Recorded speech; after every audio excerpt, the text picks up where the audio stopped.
Hi guys, welcome back to our channel. நம்ம இன்னைக்கு என்ன செய்ய போறோம்னு பார்த்தீங்கன்னா ஃபிஷ் ஃப்ரை தான். பீச் சைடு ஃபிஷ் ஃப்ரைலாம் நம்மளுக்கு எல்லாருக்குமே பிடிக்கும். அந்த மாதிரி தான் நம்ம இப்போ செய்ய போகிறோம். என்னென்ன மசாலாஸ் ஆட் பண்ணுறோன்னு பார்த்தீங்கன்னா உப்பு ஆட் பண்ணியிருக்கேன், மஞ்சள்தூள் ஆட் பண்ணியிருக்கேன், மிளகாய் தூள் ஆட் பண்ணியிருக்கேன். ஓகேங்களா, இது வந்து நான் வீட்டு மிளகாய் தூள் தான் இது போடுவேன். நான் எப்பவுமே லைட்டாக ஆயில் விட்டுட்டு இஞ்சி பூண்டு பேஸ்ட் வந்து ஒரு ஸ்பூன் எடுத்துக்கோங்க. இதை போட்டு நல்லா மிக்ஸ் பண்ணிக்கோங்க. லைட்டாக வாட்டர் விட்டு மிக்ஸ் பண்ணிக்கலாம். நான் ஆல்ரெடி வாஷ் பண்ணி வச்சிருந்த ஃபிஷ் எடுத்து இது கூட அப்ளை பண்ணிக்கோங்க. நல்லா அந்த கட்டிங் இருக்கிறதெல்லாம் கூட நல்லா அப்ளை பண்ணிக்கோங்க. இந்த அளவுக்கு அப்ளை பண்ணிட்டு நான் ஒரு 2 hours நான் ஃப்ரிட்ஜில் வைக்க போறேன். நல்லா மேரினேட் ஆகட்டும். உங்களுக்கு டைம்னா ஒரு 1 hour மேரினேட் ஆகிற அளவுக்கு வச்சிங்கன்னா அந்த மசாலாலாம் உள்ளே இறங்கும். அதனால தான்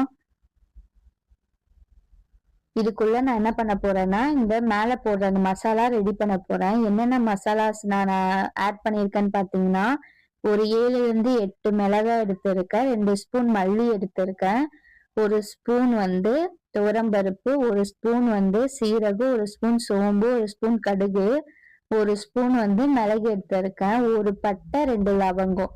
இதுவே போதும். அப்புறம் லைட்டா கருவேப்பிலை எடுத்துக்கோங்க. இது வரைக்கும் போட்டு நல்லா நம்ம ஃப்ரை பண்ணிக்கலாம். இந்த கோல்டன் ப்ரௌன் வர வரைக்கும் ஃப்ரை பண்ணிக்கோங்க. இந்த பவுடர் வந்து நம்ம இந்த வெஜிடபிள் கூட கூட ஆட் பண்ணி நம்ம ஃப்ரை பண்ணி எடுத்தா சூப்பரா இருக்கும். இந்த வாழைக்காய் கூட ஃப்ரை பண்ணலாம், கருணக்கிழங்கு கூட ஃப்ரை பண்ணலாம், இல்லை எக் பிளான்ட் கூட, இது மாதிரி வெஜிடபிள்ஸ் கூட கூட இந்த மசாலா போட்டு நம்ம ஃப்ரை பண்ணி சாப்பிட்டோம்னா செம்ம டேஸ்டா இருக்கும். இந்த மசாலா வந்து ஆறுனதுக்கு அப்புறமேட்டு ரொம்ப ஃபைன் பவுடரா அரைச்சிடாதீங்க, கொஞ்சம் குறை குறைன்னு அரைச்சிக்கோங்க. அரைச்சிட்டு நம்ம ஆல்ரெடி மேரினேட் பண்ண ஃபிஷ் எடுத்து இது கூட ஒரு கோட்டிங் விட்டுட்டு ஃப்ரை பண்ணி எடுத்துக்கலாம்.